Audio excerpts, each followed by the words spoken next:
through the workout, I found out real quick that I had no muscular endurance in my upper body, and I really had no penetrating power. And so, as I was working and I was gassing and he was busting my chops and telling me that I couldn't hit, I said, well, I made my first mistake. I said, show me how you do it. And so he says, well, you stand there. He says, and we were showing, this is how we punch. We try to punch with our open palms and into the chest. Well, he says, are you standing there and you feel it? And I'm not kidding you. First thing he said, you punch me as hard as you can. Well, I punched him. He's 160 pounds, and I was about 260 when I first started training this. And I punched him, and he just did like this. I said, okay, now you show me. Well, he punched me so hard it felt like he shoved my heart into my back. I mean, my chest literally felt like it caved in. And I was thinking to myself, geez, I want to do this. How am I going to, I mean, this guy's a little bitty guy. The only thing that saved me from hitting the back of my head on the ground was the wall that he punched me into. And I'm not lying, I went boom. It felt like I got hit by a shotgun blast. I was literally taken off my feet, and the first thing I thought of was, geez, now if I could generate half that power, okay, for my body that Sarge does for his body, man, I might have something here. Well, like I said, back then a lot of guys were doing the martial arts stuff, so I started hanging out with Sarge. Now, if you ask me what's the most important thing about pass locking, I will tell you hands. To me, the guy with the best hands wins. Hands down. There's no, I mean, you could bucket step, you could be too high, you could be leaning, but if you get your hands in there and you get a good jam on a defensive lineman, you're going to win. You're going to get your hands inside. So as I started training with Sarge, and I want to ask you guys to help me out here. Normally, I don't lecture this. When I teach this, I'm working with guys on the field or in the gym, and I need you to be interactive with me. I don't know about you, but why is very big for me. All right, why is very important. I want to know why we're doing things. So while I'm talking here, if you don't understand something, ask me. And the first way that we broke, the first part of the program, let me tell you what the program is broken down into 5 parts. The first part is punching and punching power. The second part is called centerline training. The third part is sensitivity training. The fourth part is trapping. The fifth part is the footwork. All right, and it's all intertwined, but I'm going to break it up into sections as we go along. And what you saw Max guys doing was kind of a combination of all of it. Where's Dougie Marone at? All right, Dougie, when I need you, would you please come up and help me demonstrate? The first thing, as a matter of fact, Doug, would you mind coming down here so that way you can come up here? I need Dougie and I were with the Steelers together in '89, and so he said he would be my partner in some of this things. The first thing that Sarge taught me to do in punching is I wanted to generate power in the punch. First thing I found out was, as an offensive lineman, I was more concerned with bench pressing, and I thought that's how you punched, by having your elbows out and just power, bringing it from here and just throwing it. What it was like a push. Doug, would you please come up here?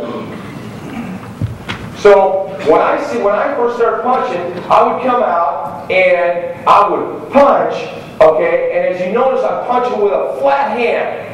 Alright? The problem with a flat hand is that when I punch, the power dissipates throughout the body. The first thing Sarge told me is, you want to hit with the heel of your hand. Because when that power dissipates, you're losing a lot of that energy. So the first thing he got me working on was improving the flexibility in my hands. Alright? That's something that I don't have a lot of, and most offensive linemen don't. But you want to get your fingers out of the way, and you want to concentrate with this portion of the hand, the heel of the hand. So just get a feel of that, because when your elbows are in and your hand is extended and that heel is exposed, believe it or not, and I didn't believe this at first, it took me getting hit about 20 or 30 times by Sarge.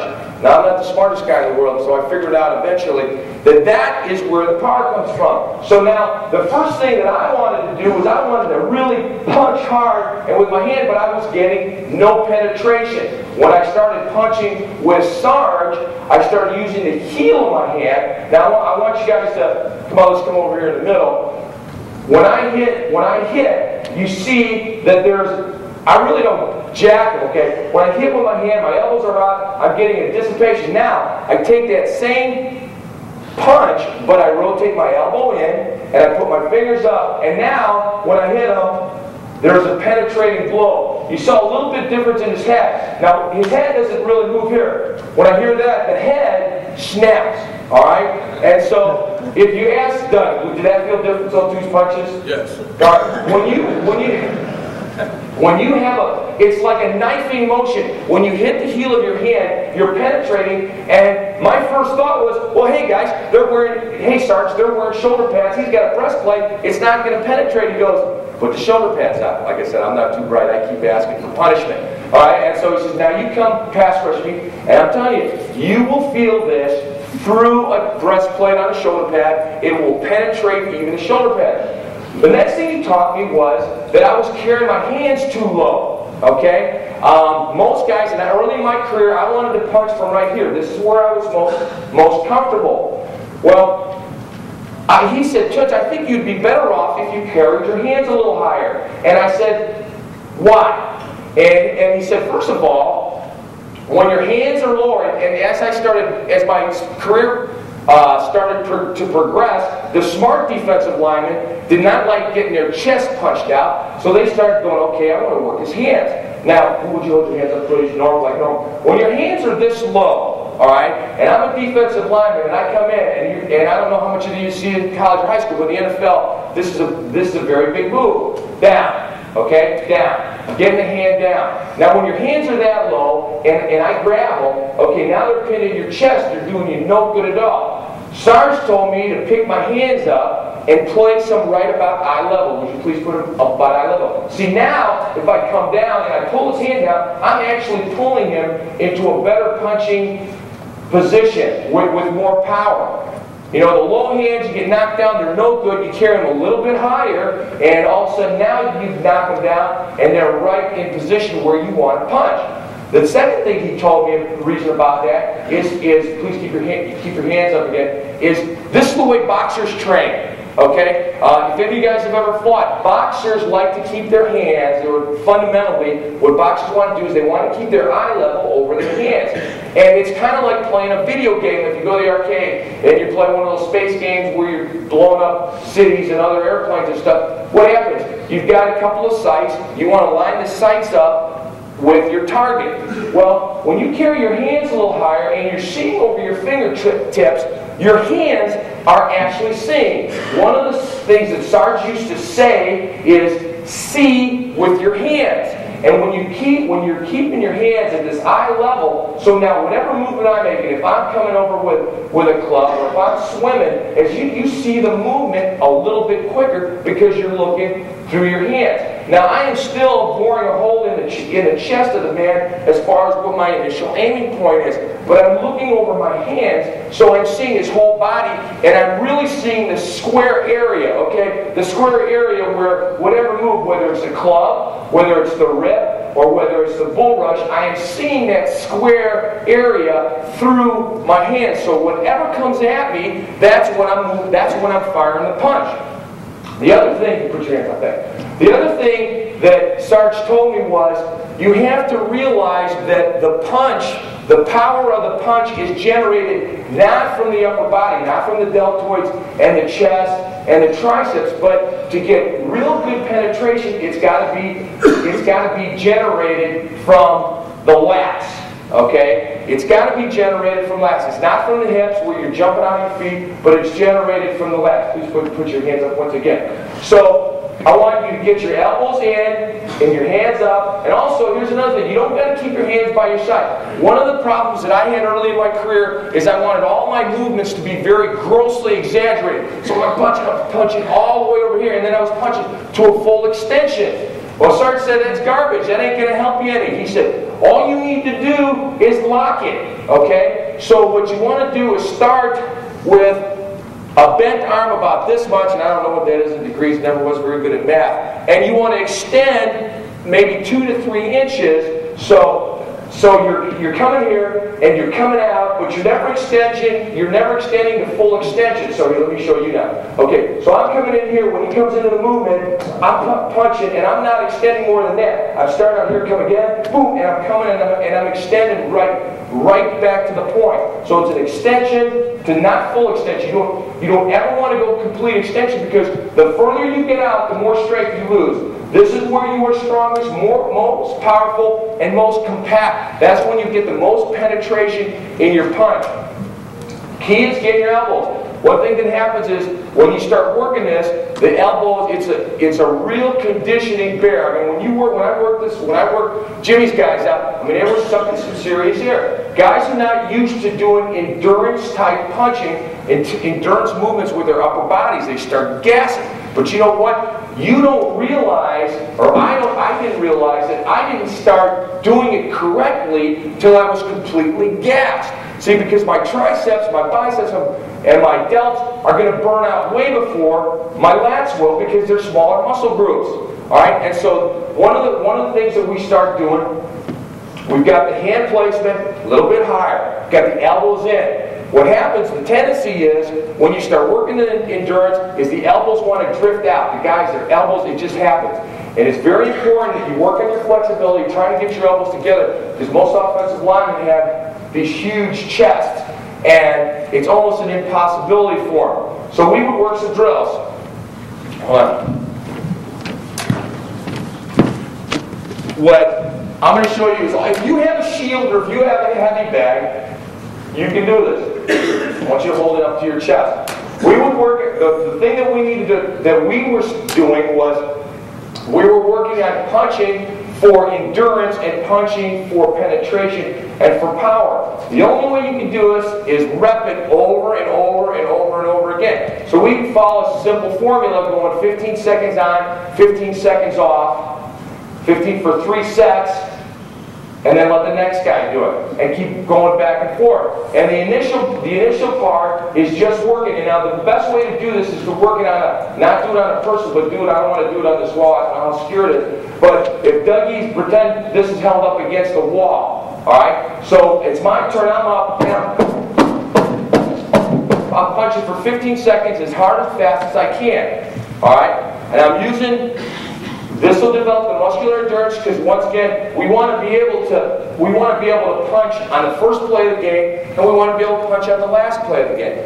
Now, if you look around football today, there are not a lot of guys who like to punch, because they're afraid. I've heard this 100 times, and I've trained with I don't know how many guys over the years. While I was playing, guys would always come up to me and they'd say, "What is that you were doing? What's that punch stuff? You want to train together." And I'm a guy, I love to teach this stuff. I think it is the greatest. And so we'd start working out. And this is the question I would get all the time. But I'm afraid to punch. What if I miss? Well, my mindset was this. I'm afraid not to punch. All right? At 265 pounds, if I try to grab a cloth and dance with somebody, I'm ending up in the quarterback's lap. It's going to get ugly, and I'm not going to be out there very much. So my whole thing was, I want to punch. I want to get a good punch. Now people say, well, why do you punch? Let's put this down for a second. Why do you punch? Well, the thing is, back in the late 70s, Coach Radakovich was teaching this for the Steelers during the Super Bowl years, and then Wylie started teaching the pass blocking through punching. And what punching does is it stops the initial movement of the player, and it makes him restart. So if Dougie's throwing a move, go ahead and throw a move. You come in to stop. Okay, now if you get a punch on him, you jam it in the chest, he's got to restart. So what would be great is the guy would swim, try to swim, boom, punch, and then he'd stop. Okay, now I've got to restart. All right. One of the things, the next thing that started teaching me was you've got to punch at different angles. I mean, although we'll sit here and we'll demonstrate it straight in, very rarely is that the case. But you punch it down, you punch it out, you punch it to the side, and what your body needs to do, what your upper body needs to do, is get used to punching at different angles. So the next sequence on the punch drill would be a punch high and a punch low. So you're high and low, same thing, and it'd be,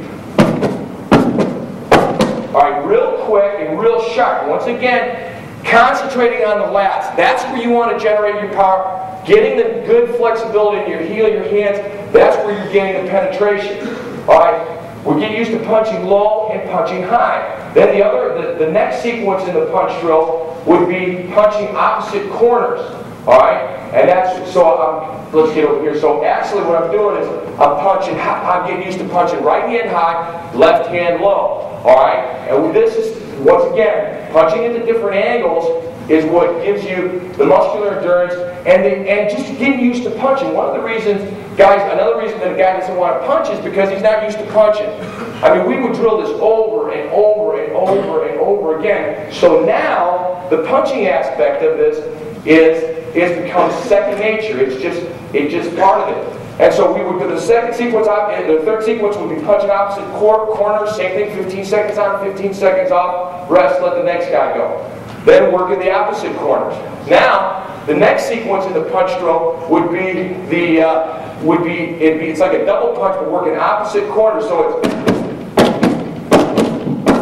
same thing. It's getting used to a quick hammering piston-like punching and working the out. Once again, you're getting used to your hands working a little bit independently of each other. The next problem that I used to have was it was like my hands were tied together. All right? Let's put this down for 1 second, Dougie. So if Dougie's a pass rusher and I'm set up for a pass and he knocks one of my hands down, it was like my other hand would follow. You know, for some reason, it was like they were on the same wavelength. And Sarge used to say, you've got to get used to doing punching independently of each other. That way, if one hand gets knocked down, if he knocks down one hand, the other one comes in, and you still got one weapon. All right, but for some reason, you tie up one of my hands, both of my hands would go dead. So we worked a punch drill where now we're working all four corners. So it's 1, 2, 3, 4, 1, 2, 3, 4, and it's working the opposite corner. Same sequence. Three sets of punches at 15 seconds on, 15 seconds off. And this is where the bear really jumps on your back, boy. It's really stopping.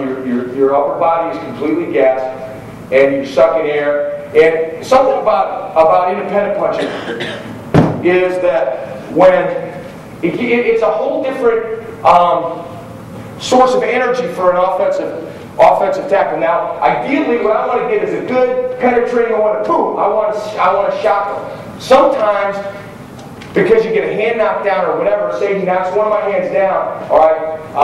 Now this is the hand, like I said, this is the hand that's got to work. But it has a different effect on this guy. Now, if you watch him coming in, now I'm going to hit him with an independent combination on different shoulders. And what that'll do is it'll rock you in a certain way where you kind of shock